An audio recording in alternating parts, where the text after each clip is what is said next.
quá. Ok, hello mọi người, mình là UTV. Hôm nay tôi sẽ có clip về clip về sẽ hành cái gì các bạn phải đợi đón xem. Ok, chào anh.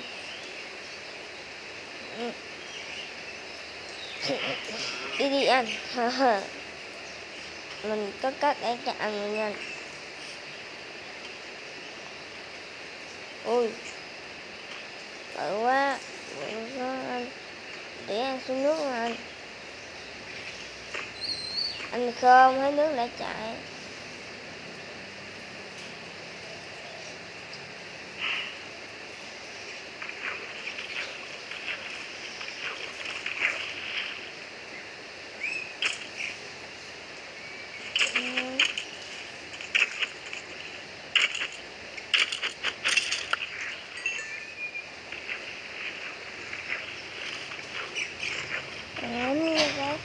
Nó bắn một cái nhãn thì ok.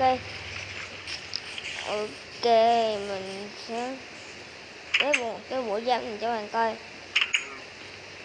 Đây nó hơi trở đi bay của mình luôn nha. Để coi mình nè.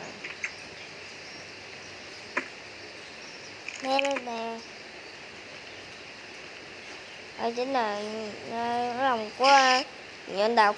Và đây mặt chính là bộ giáp người nhện. Ok. Ok, mình sẽ lấy cái này à. Nghe nó ok buồn bây giờ luôn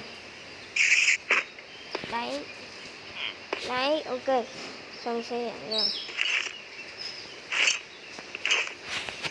Ok, đây người nhận đây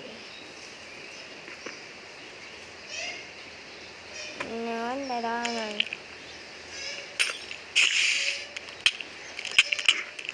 Ok rồi dê đủ rồi.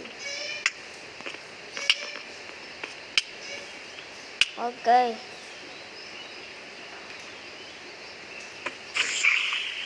ok vậy mới có sức mạnh đó bạn ơi. Mình sẽ lấy 4 cái nha bạn. Nhện ok cho nhện cắn xong chỉ giết nó không để nó cắn một tí. Ok một bản tờ xuyên thùng nè. Cái bản tờ sẽ cho bạn test rồi nhện của mình đây. Mình sẽ test con cụ nha. Ui rồi thấy chưa chích đó này thôi. Ui dạ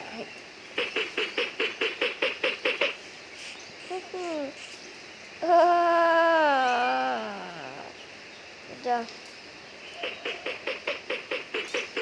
ok mình đã sẽ đánh thùng mà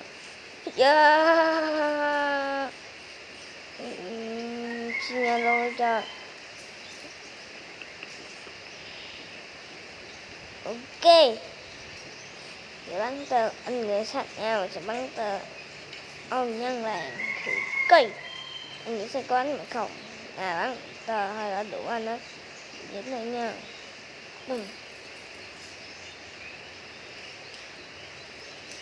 Dính im nha bạn. Đây anh đó dính dính luôn bạn ơi. Anh dính diễn anh à. Diễn anh nha. Ok ôi trời thấy chưa bắn tên anh nó bị dính luôn rồi. Ok nó biết quá mình thích cha rồi. Ok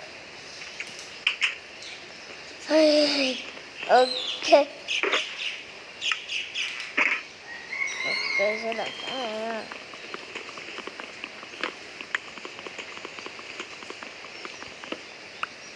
Mình không thấy là tưởng có sức mạnh như vậy đâu.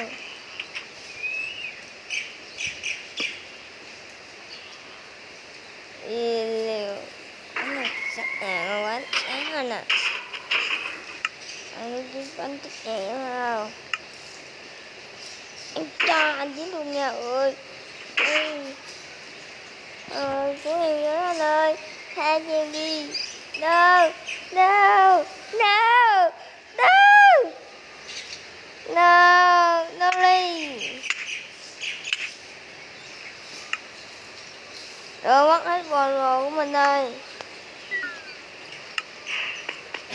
Ok. Rồi sao mất hết rồi. Ok. Dạ ăn những sách ra đủ rồi anh ơi. Mất một đầu lên đó luôn các bạn ơi.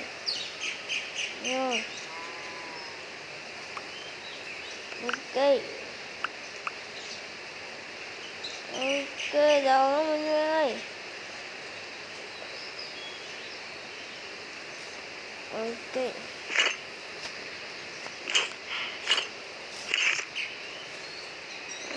Tính là ghê quá là ghê đúng bạn ơi.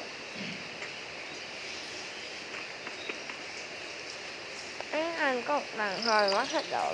Ok. Nháy bắn tên lại kéo rồi đâu bạn ơi. Đâu có mất này mất hết rồi. Tôi sẽ bắn tay với đó. What the hell.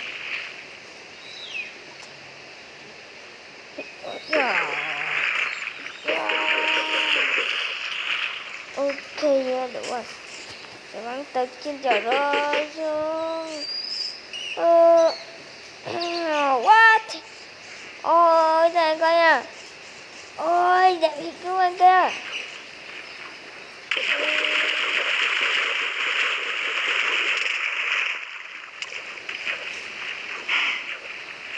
Wow.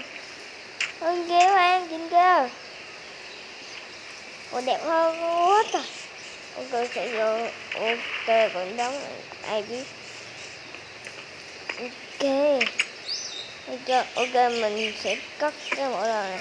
Nó có gì tay này mình sẽ có bộ người. Ok hả. Hết chưa? Thấy gì chưa chưa?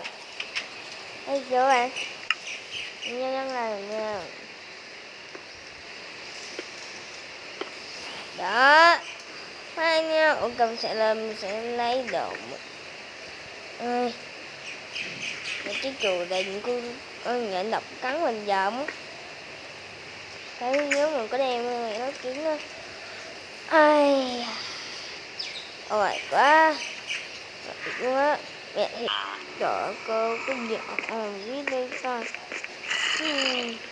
Ôi zombie các bạn ơi. Ôi zombie anh bị sát đâu rồi. Như nó nhá. Bác ơi. Đập mẹ.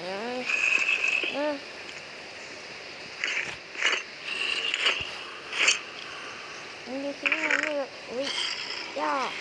Dạ. Dạ. Dạ. Người nhện mà sợ gì. Ôi gì bên chơi. Ôi khoan. Ơ có người nhện luôn kìa. Nhện rồi. Sẽ đặt nè. Khó lắm rồi. Chúng ta đâu có gì trời rồi. Cố lên.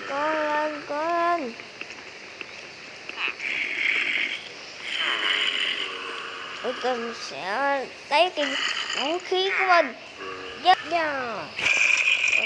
Em.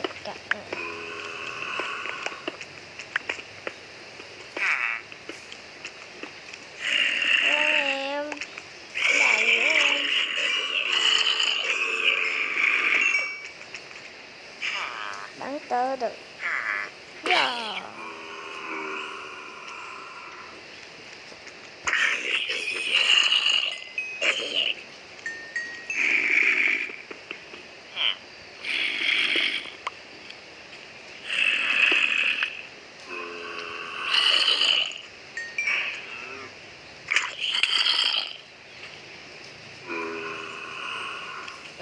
Mấy em láo không?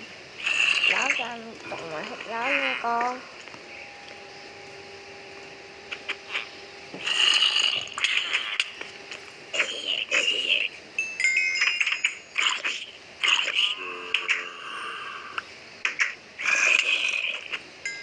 Đứng bẫy anh rồi.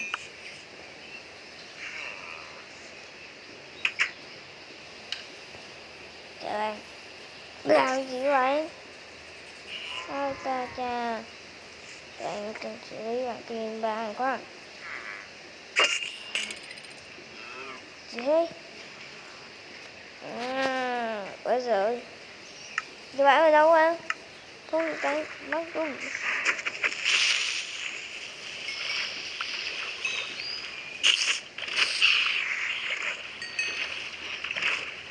Đó, ai ba mình này. Mét.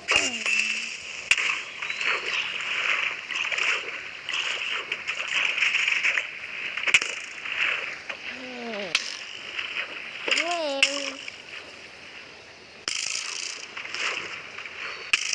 Vậy là anh mình tư giản, anh mình thơ. Tôi không. Còn một bạn.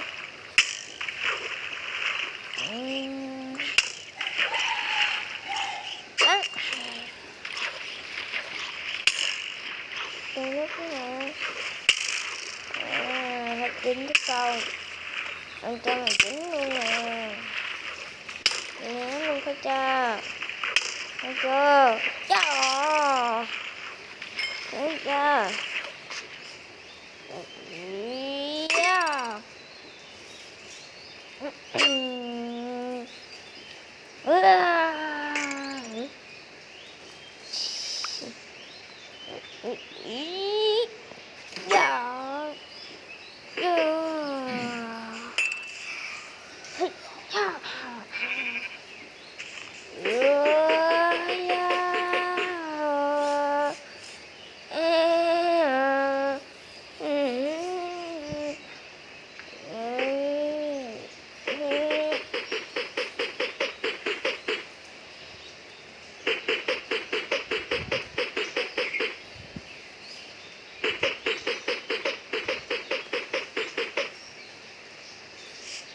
Ok, rồi mới cho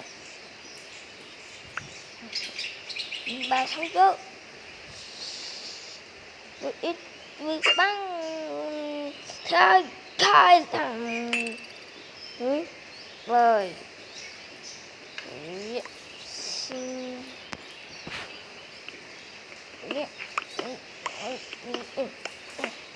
ok ok ok giờ được quá dài rồi các bạn. Ok mình là người nhận siêu đẳng cấp đây quá em.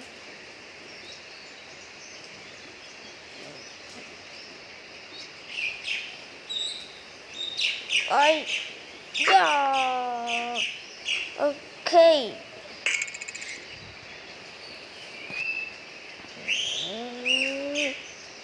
gửi yeah.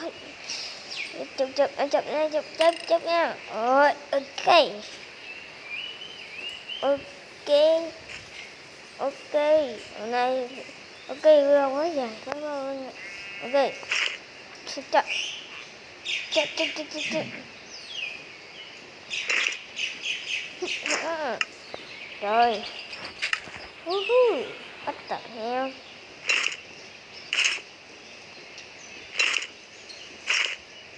Ok ok sẽ cho bạn coi luôn. Ok mình bộ giáp biến đổi rồi. Ok hai bộ giáp mình biến đổi chưa siêu đẳng cấp luôn ấy. Đây hai bộ giáp mình chưa siêu nhậu luôn cho bộ giáp vàng nè. Đó bộ giáp vàng rồi. Ok chỉ có bộ giáp vàng thôi. Mình sẽ chỉ chúc bạn chỉ chế tạo cái bộ giáp nha. Đấy ai mà có mod nữa thì có mod nè nhớ có mod mà có vàng rồi chế tạo được cơ bộ giáp này. Ok mình sẽ về chứ con người một tháng chết luôn. Mình sẽ khắc phục ra cái con người quen các bạn nha. Tập ai đây đây hai bộ giáp nhẹ siêu cực đỉnh luôn. Em sẽ dành cho hai bạn nào. Con thật sự em con YouTube mà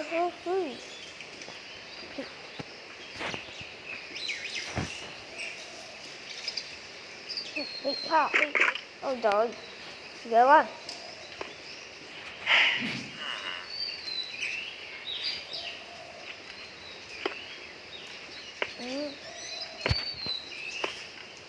Ok, sẽ cho lấy là đi xong.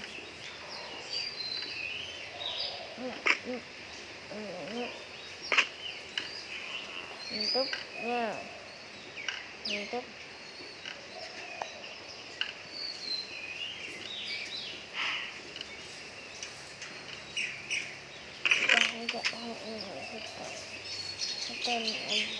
Tên này. Ok, nãy cứ cắn rồi.